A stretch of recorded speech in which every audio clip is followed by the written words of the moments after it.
করেছে। ক্লান্ত হওয়ার পরে যুবকটি একটা খেজুরের বাগান থেকে ছায়া দেখে ওই বাগানের ভিতরে উটটাকে বেঁধে উনি ওকে রেস্ট নিচ্ছেন, ঘুমাইছেন। এমন ঘুমিয়ে পড়েছে, অনেকক্ষণ পরে জাগ্রত হয়েছে। জাগ্রত হয়ে দেখে যে আমি যেই জায়গায় উটটা আমি বেঁধেছিলাম উটটা নাই। যুবকের মাথা খারাপ হয়ে গেছে, এখন আমি কি করব? উট যদি আমি না পাই তাহলে আমি এত পথ কেমনে সফর করব? উনি উট খোঁজাখুঁজি করতেছে। এমন সময় দেখা গেল উটটা আর একটা বাগানের ভিতরে পড়ে আছে, কিন্তু উট আর জীবিত নাই। পাশে একজন বৃদ্ধ লোকও বসে আছে। বৃদ্ধ লোকটা জীর্ণ শীর্ণ অবস্থায় বসে আছে। যুবকটি জিজ্ঞাসা করলেন, ও বাবাজি, এই উটটাকে কে মেরেছে? উট এখানে শুয়ে কেন? এখানে কেমনে আসলো? বৃদ্ধ বাবাজি মিথ্যা কথা বলে নাই, কারণ তারা ইমানদার ছিল। বাবাজি ডাক দিয়া বললেন, তুমি কে আমি চিনি না, তবে তোমার যে উটটা এখানে এসেছে, তুমি যখন ঘুমিয়েছিলে তোমার উটটা তোমার বাদুন ছেড়ে আমার বাগানে এসে আমার বাগানের কিছু ক্ষতি করেছে। দেখো, এই ক্ষতিটা আমি সহ্য করতে পারি নাই, এই জন্য তোমার উটটাকে আমি আঘাত করেছি, তবে মারার জন্য আঘাত করি নাই। এমন আঘাত করেছি হঠাৎ করে উটটা মরে গেছে, কিন্তু আমি যাই নাই যে আমি এই মালিকের কাছে ক্ষমা চাবো, তারপরে আমি যাব। যুবক আর সহ্য করতে পারলেন না, ক্ষুধার্ত অবস্থায় যুবক ডাক দিয়ে বললেন, কেন আপনি মেরেছেন? আপনি কেন আমাকে বললেন না? দরকার পড়লে আমি ক্ষতিপূরণ দিতাম। যুবক সহ্য করে নাই। যুবক মানুষ, রক্তগুলো টকবক টকবক করে উঠেছে। ওই বৃদ্ধর উপর উনি আঘাত করেছে, তার কথা না শুনেই এমন আঘাত করেছে যে আঘাতের ফলে ওই বৃদ্ধ লোকটিও মারা গেছে। যুবক হতাশ হয়ে গেছে, কি করলাম? এটা তো আমি অন্যায় করলাম। এই অন্যায়ের একমাত্র শাস্তি হলো আমাকে কতল করতে হবে, না হলে যদি এর পরিবার যদি মাফ করে দেয় তাহলে আমাকে আল্লাহ তাআলা মাফ করে দিবে। যুবক আর যায় না, কান্না করে, শুধু কান্না করে আর কান্না করে। চোখ দিয়ে পানি গড়িয়ে গড়িয়ে পড়তে পড়তে চোখের কোণাটা লাল হয়ে গেছে। চোখের পানি মুছতে মুছতে তার গালগুলো লাল হয়ে গেছে, কিন্তু ওই পরিবার থেকে কেউ আসে না। সন্ধ্যা হয়ে যাচ্ছে, কিন্তু কাউকে পাওয়া যায় না। হঠাৎ দেখা গেল দুইজন ব্যক্তি আসতেছে। যুবকটি দেখে মনে করলেন হয়তো এখানে আসবে।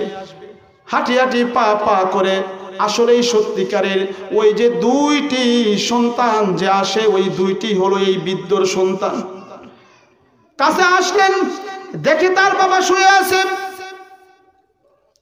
ওই জীর্ণ শীর্ণ যুবকটিকে জিজ্ঞাসা করলেন কান্নারত অবস্থায়, এই যুবক, আমার বাবাকে কে মেরেছে? কেমনে আমার বাবা মরেছে? যুবক কাঁদে আর বলে, ভাই আমাকে মাফ করে দাও, আমি তো মারতে চাই নাই তোমার বাবাকে। আমি রাগে আন্বিত হয়ে তোমার বাবাকে আমি আঘাত করেছি। তোমার বাবা তো আমার আঘাতেই মারা গেছে। এখন তোমরা যদি মাফ না করে দাও তাহলে তো আল্লাহ তাআলা আমাকে মাফ করবে না। দুই সন্তান সহ্য করলেন না, আমরা তোমার সাথে মারামারি করব না। আমরা এই জামানায় আমিরুল মুমিনিন হযরত ওমর রাদিয়াল্লাহু তাআলা আনহুর কাছে আমরা বিচার দেব, চলো আমাদের সাথে তোমাকে যেতে হবে। যুবক বললেন, হ্যাঁ অবশ্যই আমি যাব। আমি যদি পলায়ন করার ইচ্ছা থাকতো তাহলে অবশ্যই আমি তোমাদের আসার আগে আমি পলায়ন করতে পারতাম। বলেন ঠিক কিনা? যুবককে যখন নিয়ে গেল, যুবক হাঁটি হাঁটি পা পা করে যায় আর আল্লাহ তাআলার কাছে বলে, ওগো আল্লাহ, জীবনে কত অপরাধ করেছি রে মাওলা, কত অন্যায় করেছি, যে অন্যায়গুলো তোমার কাছে যদি আমি শেষ রাতে বিল আসহার যদি আমি ক্ষমা চাই, তুমি আল্লাহ তাআলা ক্ষমা করে দিবা। কিন্তু আজ আমি এমন অন্যায়টা করলাম, যে অন্যায় যদি বান্দা যদি ক্ষমা না করে তাহলে তো তুমি ক্ষমা করবে না। এই জন্য বলি ভাই, এই যে আমরা যারা মানুষের সাথে জুলুম করি, অন্যায় করি, অত্যাচার করি, যাকে আমরা অন্যায়ভাবে আঘাত করব, অন্যায়ভাবে যদি আমি জুলুম করি, আমার আল্লাহ তাআলা কিন্তু ওই পর্যন্ত ক্ষমা করবে না যে পর্যন্ত তুমি তার সাথে বেদবি করেছো, জুলুম করেছো। ওই যদি ক্ষমা না করে সেই পর্যন্ত কিন্তু আমার আল্লাহ তাআলা ক্ষমা করবে না। নওজোয়ান যুবক আল্লাহ তাআলার কাছে ক্ষমা চায়, আর ওই যে দুই সন্তানের সাথে হাঁটি হাঁটি পা পা করে যায় আমিরুল মুমিনিনের কাছে। আমিরুল মুমিনিন দেখে মদিনায় বসে আছে। দুই সন্তান গিয়ে বললেন, ও আমিরুল মুমিনিন হযরত ওমর, আমরা তো এসেছি আপনার কাছে একটা সুষ্ঠু বিচারের জন্য আমরা এসেছি। বলে, কি বিচার? ওই দুই সন্তান সমস্ত কিছু ব্যাখ্যা করলেন।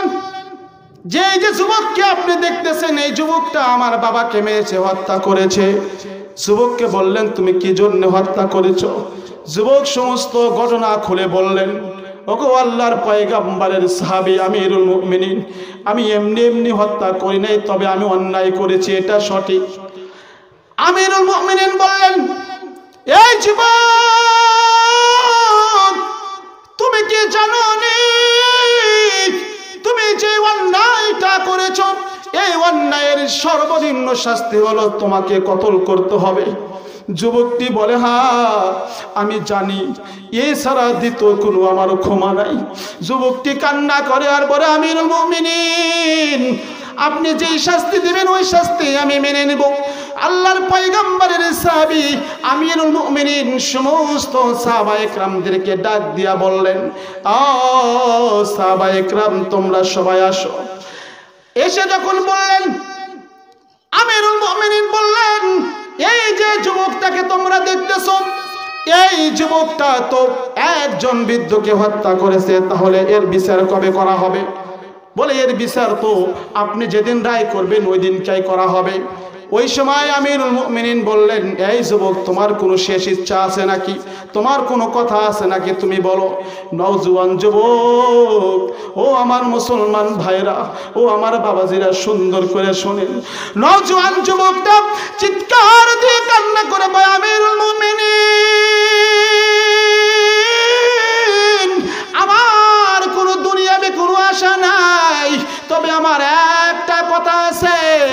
কথাটা হলো, আমি একজন ব্যবসায়ী, আমার সাথে কাফের লেনদেন করে, ইহুদি লেনদেন করে, মুসলমান লেনদেন করে। আমিও কাফের কাছে টাকা পাই, আমিও ইহুদির কাছে টাকা পাই, ইহুদি কাফের আমার কাছে টাকা পায়। এখন আমি যদি এই মুসলমান হয়ে যদি আমি ইহুদি কাফের টাকাগুলা যদি আমি পরিশোধ না করি, তাহলে তো আজীবন তারা বলবে মুসলমানরা ধোঁকাবাজ। বলেন ঠিক কিনা? ও আমিরুল মুমিনিন, আমার অন্য কোনো আশা নাই। আমার আশা হলো যে আমি যাতে এই কাফেরদের টাকাগুলো আমি ফেরত দিতে পারি, আমার টাকার দরকার নাই। আমিরুল মুমিনিন বললেন, আমি কি তোমাকে এই মদিনা থেকে যেতে দিতে পারি না? কারণ আমি তোমাকে যদি ছেড়ে দেই আর তুমি যদি আবার না আসো, তাহলে আমি বিচার কি হবে? আমার আল্লাহ তাআলার কাছে জবাবদিহি করতে হবে। এই যুবক, তোমার কাছে কি এই মদিনার ভিতরে তোমার কি কোনো নিকট তোমার আত্মীয় স্বজন আছে? তোমার কি কেউ আছে? যুবককে দেখে দেখো আমিরুল মুমিনিন, না না, আমার কেউ নাই। আমি এমন জায়গায় এসেছি যে জায়গায় আমার মা নাই, যে জায়গায় আমার বাবা নাই, যে জায়গায় আমার বন্ধু নাই, আমার বড় কোনো ভাই নাই। আমি কেমনে আমি আপনাদেরকে বলবো? তাহলে তো তোমাকে ছেড়ে দেওয়াও যাবে না। এমন সময় উপস্থিত সাহাবায়ে কেরামের ভিতর থেকে একজন হাত তুললেন, আল্লাহু আকবার। জোরে বলেন আল্লাহু আকবার। একজন সাহাবী হাত তুললেন, হাত তুলে বললেন, আমিরুল মুমিনিন, আপনার কোনো টেনশন নাই, আপনি ওই নওজোয়ান যুবককে আপনি ছেড়ে দেন। ওই নওজোয়ান যুবক যদি না আসে তাহলে আমি জিম্মাদারি, আমাকে আপনি কতল করবেন। ওই সাহাবীর নাম ছিল আবু যর গিফারি। কি নাম? আবু যর গিফারি। আবু যর গিফারি এমন কোন সাহাবী ছিলেন না, এত দামি সাহাবী ছিলেন, এত দামি সাহাবী ছিলেন যে এই সাহাবী আল্লাহর পয়গম্বরের আজীবন খেদমত করেছে, কোনদিন তার বাড়িঘর বানান নাই, তার বাড়িঘরের কোনো টেনশন ছিল না।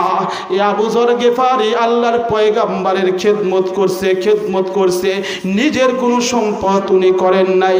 এজন্য কবি বলেন হযরত আবু যর গিফারি, হযরত আবু যর গিফারি খাদেম খৈরুল বশর, जिसने सारे जिंदगी में ना बनाया अपना घर। अल्लाहु আকবার। এত দামি সাহাবী আমিরুল মুমিনিন জিজ্ঞাসা করলেন, এ আবু যর গিফারি, তুমি যে তার দায়িত্ব নিয়েছো তুমি কি জানোনি সে যদি না আসে তাহলে কিন্তু তোমাকে হত্যা করা হবে, আর তুমি এই দায়িত্ব তুমি কি জন্য নিলা? এই যে সাহাবী উত্তর দেয়, আমিরুল মুমিনিন, আমি আল্লাহর পয়গম্বরের খেদমত করেছি, খাদেম ছিলাম। আল্লাহর পয়গম্বরকে আমি বলতে শুনেছি, আল্লাহর পয়গম্বর একটা হাদিস বলেছেন, আল মুসলিমু আখুল মুসলিম, আল মুসলিমু আখুল মুসলিম, এক মুসলমান আর এক মুসলমানের ভাই। এই কথাটা আমার কানে ভাসে, এই কথাটা আমার কানে শুধু ভাসে, যেন আল্লাহর পয়গম্বর আমার কানে কানে বলে, ও আমিরুল মুমিনিন, যেহেতু উনি মুসলমান আমি মুসলমান, এই জন্য আমার ভাই, আমি ভাই হয়ে আর এক ভাইকে আমি সহযোগিতা করলাম, দয়া করলাম। এর নাম হলো ইহসান। নওজোয়ান যুবককে ছেড়ে দিল। নওজোয়ান যুবককে ছেড়ে দেওয়ার পরে নওজোয়ান যুবক আর দেরি করলেন না। নওজোয়ান যুবক সোজা চলে গেল মদিনায়। কোথায় চলে গেল? সোজা চলে গেল তার বাসায় গিয়ে তার মা বাবার কাছে বিদায় নিল। আর আগে তার দেনা পাওনা যা আছে সব পরিশোধ করেছে। বাবা মাকে বললেন, ও আমার বাবা, ও আমার মা, আমি তো আবারও চলে যাব মদিনায়। বলে, তুমি তো এই মাত্র আসলা, কেন এখনই যাইবা? দুই একদিন তো থেকেই তুমি মদিনায় থেকে আসলা, এখন 2-1 মাস এখানে থাকো, আবার পরে যাও। নওজোয়ান যুবকটি চোখের পানি ফেলায়। ও ভাই, একটু চিন্তা করেন, আপনার সন্তান যদি এরকম হয় আপনার কেমন লাগবে? মাকে ডাক দিয়া বললেন, মা, এই যে আমি এখন মদিনায় যাচ্ছি, এইটা তো আমার ব্যবসার কোন উদ্দেশ্য না রে মা। আমি তো মদিনায় যাচ্ছি, আর কোনদিন আমার এই সন্তানকে তোমরা বুকে পাইবা না। ও বাবা, আমি তো মদিনায় যাচ্ছি, আর কোনদিন এই সন্তানকে কিন্তু বাবা তুমি আর পাইবা না। মা চিৎকার দিয়া বললেন, কেন পাবো না? সন্তান সমস্ত ঘটনা খুলে বললেন। মা চিৎকার করে কান্না করে আর বলে, বাবা,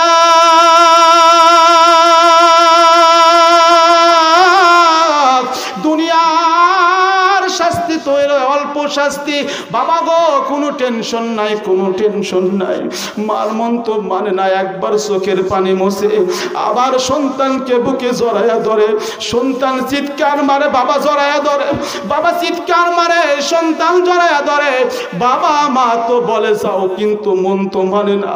সন্তান যায়, বাবা পিছন দিক থেকে তাকায় আর বলে, ও বেটা, একটু তাকাও না, আর তো কোনোদিন তোমাকে দেখতে পারবো না, আর তো কোনোদিন তোমার এই সন্তানকে আমি বুকে নিতে পারবো না। সন্তান তাকায়, সন্তানের চোখে পানি, আর সহ্য করতে পারে না। মা পিছন দিক থেকে দৌড়ে গিয়ে জড়ায় ধরে বলে, ওগো সন্তান, আমি তো দুনিয়ায় তোমাকে বিদায় দিলাম, আল্লাহর কসম, যা বেটা যা, আখিরে আমাদের সাথে মোলাকাত হবে। নওজোয়ান যুবক বাসায় থেকে রওনা হয়েছে। এই দিকে যেই টাইমে আসার কথা ওই টাইমে উপস্থিত হতে পারে নাই। আমিরুল মুমিনিন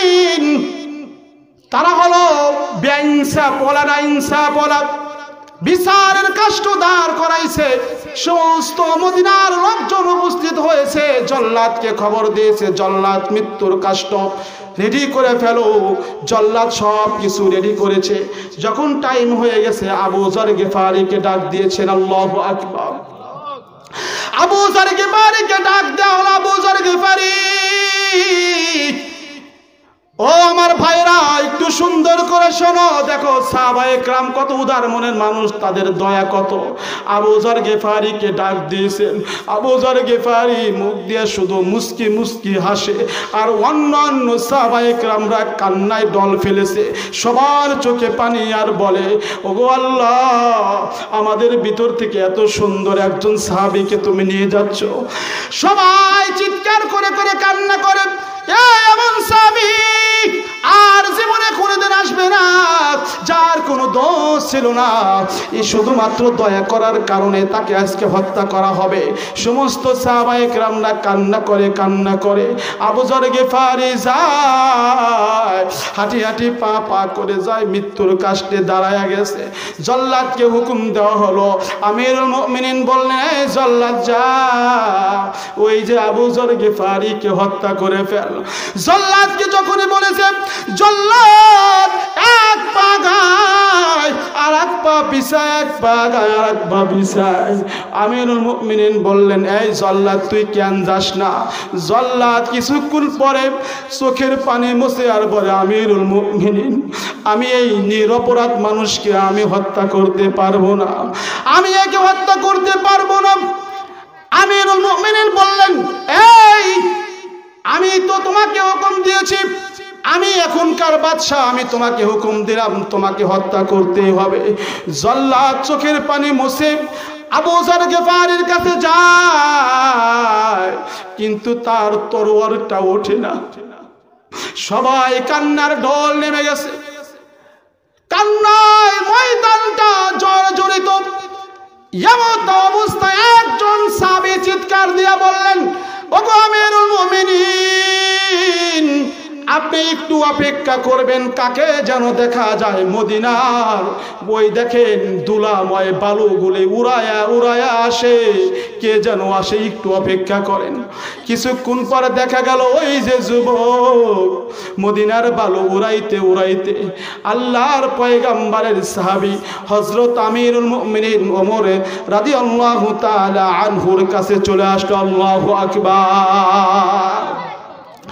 ওই সময় সমস্ত সাহাবায়ে কেরামের মুখে আবার হাসির কান্না বাদ দিয়ে হাসি ফুটে গেল।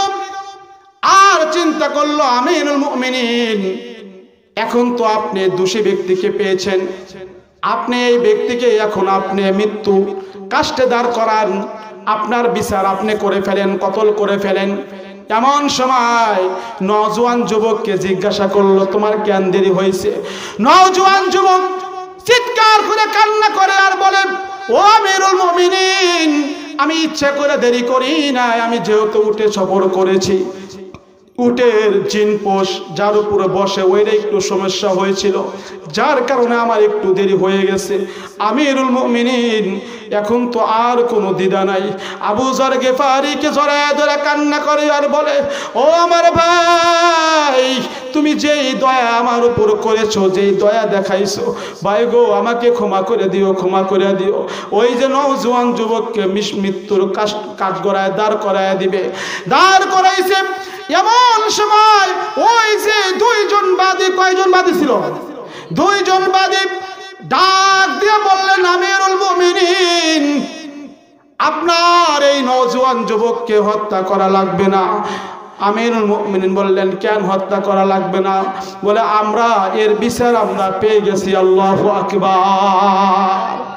বলে, তুমি কেমনে বিচার পেয়েছো? বলে, আমরা এই জন্য বিচার পেয়েছি, আপনি যাকে হত্যা করবেন, আপনি যাকে আপনি কতল করবেন, এ তো যেই সেই লোক না, এমন একটি বান্দা, এমন একটি যুবক, যেই যুবকটা জানে যে আমি যদি আজকে মদিনায় যাই তাহলে আমাকে হত্যা করা হবে। সে তারপরেও বাসায় থাকে নাই, ইচ্ছা করলে সে পলায়ন করতে পারতো, কিন্তু এখানে এসেছে। এই জন্য আমরা চিন্তা করলাম এ তো সাধারণ কোনো যুবক না, আমার বাবা মৃত্যুবরণ করেছে, আমরা মাফ করে দিলাম। এই জন্য ইহসান এই আয়াতে তাফসীর করলে সারা রাত করা যাবে। আমি দুইটা কথা বললাম। এক নম্বর হলো আদল, তুমি সমাজে ইনসাফ তৈরি করো, ইনসাফ প্রতিষ্ঠিত করো, এই সমাজে কোনো দুর্নীতি থাকবে না। যদি ইনসাফ না থাকে মনে রাখো দুর্নীতি তোমার কখনো পিছু ছাড়বে না, বলেন ঠিক কিনা? দুই নাম্বার কাজ হলো ইহসান। যদি একে অপরে মুসলমান যদি আমরা দয়া করি, মহব্বত রাখি, যদি আমরা যদি ভালোবাসা রাখি, মনে রাখো এক মুসলমান বিপদে পড়বে আর এক মুসলমান যায় সাহায্য করবে, তাহলে কিন্তু আমাদের কোনো দুঃখ কষ্ট থাকবে না। এই জন্য আজ থেকে আমরা তওবা করে নেব। অন্যায়ভাবে কারোর সাথে জুলুম করব, অন্যায়ভাবে কারোর সাথে আমরা এমন কোন আচরণ করব না যে আচরণটা করলেও খুশি হয়ে যায়। ওগো ভাই দেখো, একটা কথা না বললেই নয়, আমি আপনি বেঁচে আছি এটাই তো বেশি। এই যে আমার চান কাকা আমাকে অনেক মহব্বত করে, আমার ছাত্রী নোহামুনি মাটা অনেক মহব্বত করে, ওর মা নিজের ছেলে হিসাবে মহব্বত করে। যেই সন্তানটা মৃত্যুবরণ করেছে এইটা কিন্তু খুবই দুঃখজনক, বলেন ঠিক কিনা? এত সুন্দর সন্তান